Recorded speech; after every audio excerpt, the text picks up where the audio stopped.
Cette installation est une usine de broyage et de raffinage de quartz d'une capacité de 150 TH. Elle est conçue pour broyer le quartz et purifier le SiO2.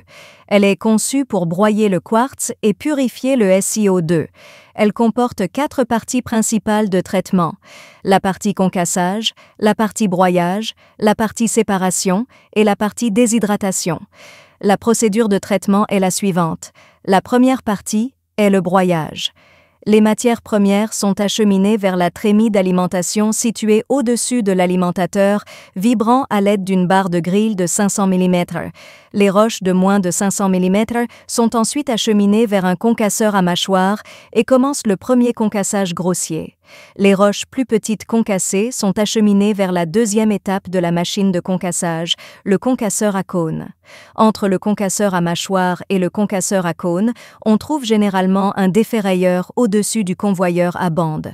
Après le broyage par le premier concasseur à cône, les roches broyées les plus petites sont acheminées vers le crible à vibration avec un tamis de 15 mm.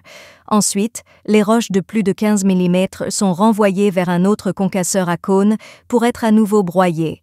Les sorties des 2 concasseurs à cône sont dirigées vers le crible vibrant. La deuxième partie est celle du broyage.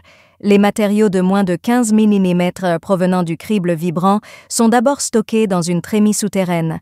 Un alimentateur vibrant placé sous la trémie achemine les matériaux de la trémie souterraine vers la trémie précédant le broyeur à boulet. Les alimentateurs vibrants électromagnétiques situés sous la trémie avant les broyeurs à bile envoient les matériaux de moins de 15 mm dans les broyeurs à bile à une vitesse et avec une quantité de matériaux donnée. Le rendement du broyeur à bile est compris entre 0 et 1 mm. Après les broyeurs à boulet, les matières sont envoyées par des pompes à bout vers des tamis à trommelles dotés de tamis de 0,6. Après le criblage, les matériaux d'une taille supérieure à 0,6 mm sont envoyés dans un autre broyeur à boulet pour être à nouveau broyés. La troisième partie est celle de la séparation.